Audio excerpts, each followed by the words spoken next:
সবসময় শীতকালে উত্তরবঙ্গে যাওয়ার প্ল্যান করি, কিন্তু এবার একটু ভিন্ন সময়, মানে অক্টোবরে উত্তরবঙ্গের সৌন্দর্য দেখব আমরা। কাদের সাথে এই ট্যুর হচ্ছে তাদেরও একটু পরিচয় করিয়ে দেওয়া উচিত। প্রথমে আলিম ভাই, দা গাড়ির মালিক, তারপরে অ্যাংরি বয় জাহিদ ভাই, এরপরে চিলম্যান শুভ ভাই, আর সবশেষে আপনাদের প্রিয় হোস্ট আপনাদের ভাই মোহাম্মদ তানি। এই ট্যুরটার প্ল্যান কয়েকবার হয়েছে, ক্যান্সেলও কয়েকবার হয়ে গেছে। এই ট্যুরটা হওয়ারই কথা ছিল না। মানে প্রথমে আলিম ভাইয়ের ঝামেলা ছিল, আলিম ভাই রাজি না, তারপরে আলিম ভাই রাজি হলো, সে আবার রাগ করছে, অ্যাংরি হয়েছে, সে যাবেই না ট্যুরে। তারপরে তারে আবার মানানো লাগছে, হ্যাঁ সরিষার তেল দিয়ে ঢোলে তারে মানানো লাগছে। আর মাঝখান দিয়ে এই যে শুভ ভাইয়ের সাথে আর কি এসব, শুভ ভাই আমাদের সামনে ছিল, এসব দেখতেছিল যে একজনের মন খারাপ হচ্ছে, একজন যাবে কি যাবে না। শুভ বললো আচ্ছা ঠিক আছে আমিও যাই। তো এভাবে শুভ ভাইও অ্যাড হয়ে গেছে। থ্যাংক ইউ শুভ ভাই। শুভ ভাই অ্যাড হতে ভালো হয়েছে, তেলের খরচ বাঁচবে আর কি। আমাদের এবারের গন্তব্য হলো উত্তরবঙ্গের দিনাজপুর জেলা। একটা ছোট ভাইয়ের আমন্ত্রণেই রওনা হওয়া। আর এখন আমরা ড্রাইভ করছি ঢাকা টাঙ্গাইল সিরাজগঞ্জের উপর দিয়ে। একটু মেঘলা পরিবেশে এই রোডটা যে কি দারুণ রূপ নিয়েছে।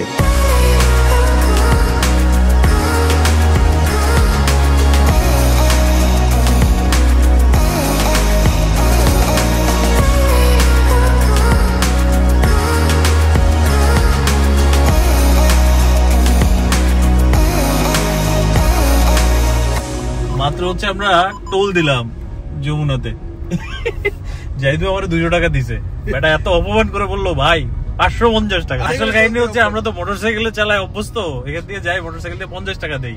এখন গরিব আদমি আর কতটুকুই চিন্তা করতে পারে। ভাবছি যে 4 জনের 200 টাকা। না আমি 50 টাকা আমার কাছে খুচরা না, এই জন্য দিয়েছে যে সে 150 টাকা ফেরত দিবে আমাদেরকে। আর উনি বলতেছে ভাই এদিকে তাকান, 550 টাকা। যাক, প্রথমবারের মতো আমি গাড়ি নিয়ে হচ্ছে যমুনা সেতুতে চালাচ্ছি। পিছনে গাড়ি, সামনে গাড়ি, ভাই তোরা যা, তোদের অনেক তারা। Now let me introduce you to the sponsor of this video. না এই কথা শুনে ভিডিওর এইটুকু আবার স্কিপ করার দরকার নাই, কারণ ব্র্যান্ডটা আমার নিজের, সেটা হচ্ছে কাহিনী, এই প্রিমিয়াম কোয়ালিটি ক্লদিং ব্র্যান্ড।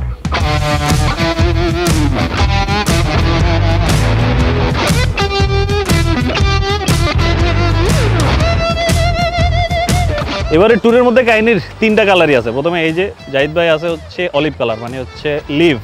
আমি আছি কাহিনী ড্রিম নিয়ে, আর সে আছে হচ্ছে রাইড নিয়ে। যদিও রাইড হচ্ছে না, ড্রাইভ হইতেছে, বাট স্টিল ভালো। কারোর কিন্তু আমি বলি নাই, সবাই যার যার ইয়াতে তো পরে আসছেন, উদ্দীপনায় কোনো টাকা পয়সা কিছু দেওয়া হয় নাই। কমফোর্টেবল আছে? কমফোর্টেবল আছে? আছে। ঠিক আছে, নেক্সট পানি আমি খাওয়াবো। আপনাকে আমি ভিডিওতে নিতাম, কিন্তু আপনি আসলে কাহিনী পরে আসেন। আলিম ভাইয়ের মতো ফোমোতে না ভুগতে চাইলে কাহিনী কিনে ফেলেন। ডেসক্রিপশন বক্সে ওয়েবসাইটের লিঙ্ক দেওয়া আছে। এখন আমরা আছি হচ্ছে বগুড়াতে। এত জোস করে বৃষ্টি শুরু হয়েছে, অস্থির। আলিম ভাই একটা কথা বলতেছিল, কি সিএনজি ফুল, তেলের ফুয়েল ট্যাঙ্কি ফুল, আর সাথে বৃষ্টি আর জম্পেশ গান। তুমি শুধু আমার। When my friends go, it was simple. When the ends low, switch the tempo. I got right, I got heart, I won't die, I'ma fight. I go down, bet I strike, I go hard day and night. এবং বৃষ্টির যেই ফিলে ছিলাম, বৃষ্টির feel নিতে নিতে এই যে এক ভদ্রলোক কঠোর ঘুম দিছে, আরেক ভদ্রলোক ম্যাপের দায়িত্বে ছিল, পার করে আরো 40 কিলোমিটার সামনে চলে আসছি। 40 ইচ্ছাটা ওরা 2 বছরের সশ্রম কারাদণ্ড দাও। ঘুম থেকে উঠে গেছে। 40টা কিলোমিটার আইসা বললো আপনি গান শুনতেছে। আমরা ঘোড়াঘর লাল দিঘি আইছি, এখন এদিকে গ্রামের ভিতর দিয়ে একটা রাস্তা শো করতেছে 35 কিলো এখান থেকে। ভিতর দিয়ে আসা যাবে? এটাকে যাবজ্জীবন কারাদণ্ড দেওয়া দরকার। আমার কি দোষ? আপনারা আফরি করতেছেন, চোখ বন্ধ করছি। দায়িত্বহীন ছেলে পেলে। আমাদের হয়তো আরো 1 ঘন্টা আগে আমাদের ডেস্টিনেশনে পৌঁছে যাওয়ার কথা, কিন্তু এখন আরো 1 ঘন্টা সময় এক্সট্রা লাগবে, কারণ যেহেতু ভুল পথে চলে আসছি। কিন্তু ভুল পথে এসে খারাপ হয় নাই, দেখেন না আশেপাশের পরিবেশ, সেই মানে নর্মাল সাদা বাংলার রূপ, কিন্তু অসাধারণ। মেঘ চলে আসছে, আর এখনই আবার এই সাইডটায় বৃষ্টি হবে। ভাই চলেন, বৃষ্টি নামবে, চলেন রওনা দিই। যে কোনো ট্যুরে পথ ভুল করা খুবই স্বাভাবিক একটা ঘটনা। আর যদি এরকম চিল লোকজন সাথে থাকে, আবার সাথে এরকম চিল ওয়েদার, তাহলে এটা আরও বেশি স্বাভাবিক। আর এরপরে গ্রামের আঁকাবাঁকা রাস্তা দেখতে দেখতে আমরা পৌঁছাই দিনাজপুরের ভাদুরিয়াতে। আরেকটা কাহিনী, ভাই পুরো রংপুর ঘুরে তারপরে এই জায়গায় আসার কথা ছিল দিনাজপুরে, এই ভদ্রলোক নিয়ে গেছে রংপুরে, তারপরে ঘুরে টুরে আসলাম। সব দোষ আপনার, গুগল ম্যাপে বিশ্বাস করে। এবং এই হচ্ছে সাইফের বাসা, এখানে আমরা আজকে রাত কাটাবো, তারপরে দিনাজপুর ঘোরাঘুরি করব। রাতটা আমরা সাইফের বাসায় কাটাই, সেখানে সাথে বারবিকিউরও আয়োজন করা হয় ওই রাতে। আর পরের দিন সকালবেলা ঘুম থেকে উঠেই আমরা ঘুরতে বের হই। এবং দিনাজপুরে এসে আমরা প্রথম যে জায়গাটার মধ্যে ঘুরতে আসি সেটা হচ্ছে এই যে এরকম একটা জঙ্গল, যেটা আমার দিনাজপুর সম্পর্কে একটু ধারণা বদলাই দিয়েছে। কারণ আমি 64 ডিস্ট্রিক্ট ট্যুরের সময় দিনাজপুর আসছিলাম ঘুরতে, তখন আমি ভাবছিলাম যে দিনাজপুর একটু রুক্ষ সূক্ষ্ম, মানে সবুজায়ন এখানে যে খুব একটা বেশি আছে সেটা আমি এবারই প্রথম জানতে পারছি, থ্যাঙ্কস টু সাইফ। সাইফ আমাদেরকে এই জায়গাটার মধ্যে নিয়ে আসছে। এই জায়গাটার নাম হচ্ছে কি রে, নবাবগঞ্জ জাতীয় উদ্যান। হ্যাঁ, এবং গাজীপুরের দিকে গেলে আমরা যেরকম গাছপালা দেখি আর কি, গজদি, মানে ওইখানে ওই গাছগুলো থাকে না, শালবন, তারপরে গজারি বন, ওইরকম টাইপের একটু বনায়ন, এবং বিশাল বড় এরিয়া নিয়ে এই জায়গাটা, পুরা পিওরলি সবুজ বনায়ন টাইপের জায়গা।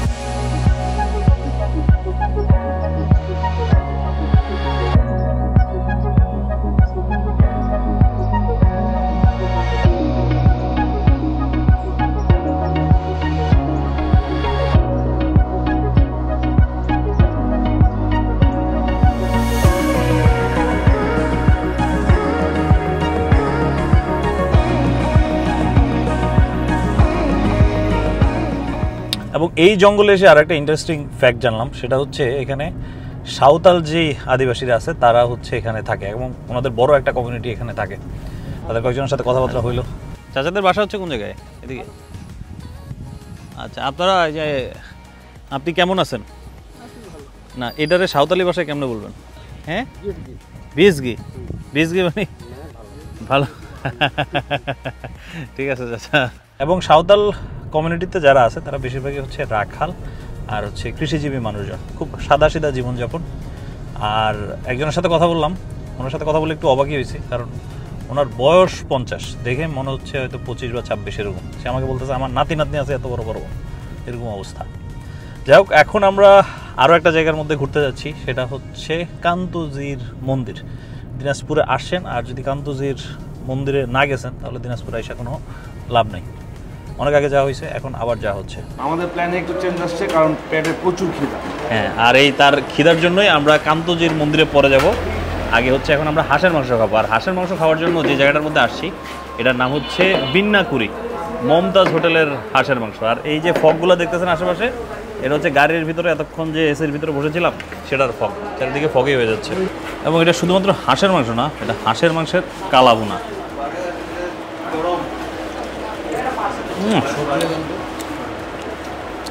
ভালো মজা আছে ভাই। কেমন লাগবে হাঁসের মাংস? একের ক। আসলে হাঁসের মাংসটা জোস, তবে যদি আপনার তেলের সমস্যা থাকে তাহলে একটু সাবধানে খায়, কারণ প্রচুর তেল দিয়ে অনেকক্ষণ মনে হয়েছে রান্না করা হয়েছে। তবে হাঁসের মাংসটা যথেষ্ট সফট। আপনার কাছে কেমন লাগছে শুভ ভাই? হাঁসের মাংস খুব ভালো বয়েলড হয়েছে, টেস্ট ভালো, মাইল্ড, কোনো এক্সট্রা ঝাল। হ্যাঁ, ঝাল ডাল একদমই নাই, সেরা লাগছে। এই যে মমতাজ হোটেল, আরেক ভাই ব্রাদারের রিকমেন্ডেশন এখানে আসছি। আর খুব বেশি দূরের মানুষজন এখানে এসে খায় না, জাস্ট আশেপাশের মানুষজন এসে আর কি খেয়ে যাচ্ছে। আমরা যেহেতু দিনাজপুর আসছি সে উদ্দেশ্যে আমরা একটু টেস্ট করে গেলাম, এবং ইট ওয়াজ ওর্থ ইট। এই এক হাঁসের মাংস খাওয়ার জন্য আমাদেরকে গ্রামের সরু পথ ধরে অনেক ভিতরে আসতে হয়েছে, তবে এসে খারাপ হয়নি, কারণ দিনাজপুরের বিন্নাকুড়ির সৌন্দর্য উপভোগ করার সুযোগ হয়ে গেল।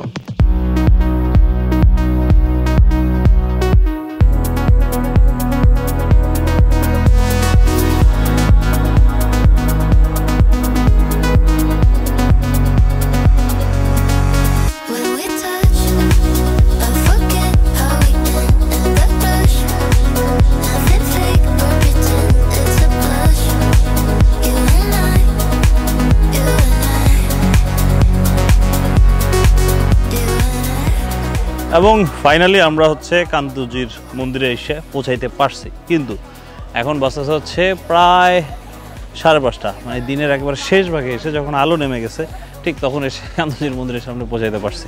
কান্তজির মন্দিরটা আমার লাস্ট আসা হয়েছিল হচ্ছে 2021-এ 64 ডিস্ট্রিক্ট ট্যুরে। এখানে দাঁড়িয়ে একবার রাইডিং জ্যাকেট পরে একটা বিড়াল ছিল, বিড়ালের সাথে ছবি তুলছিলাম।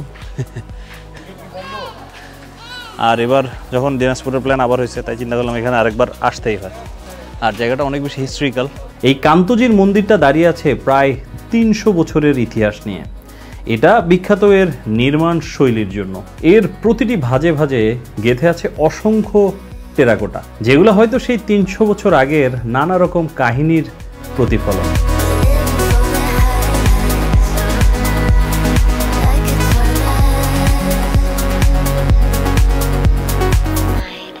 এখানে স্টেবল নাই, তার প্রচুর মাথা ব্যথা। ভাই ক্যামেরার ক্যাপটা তো খোলা, এই যে সেলুন খুঁজতেছে। ভাই ক্যামেরার ক্যাপ, এই যে আরে ক্যাপ, ভাই, ক্যাপ। ব্লগার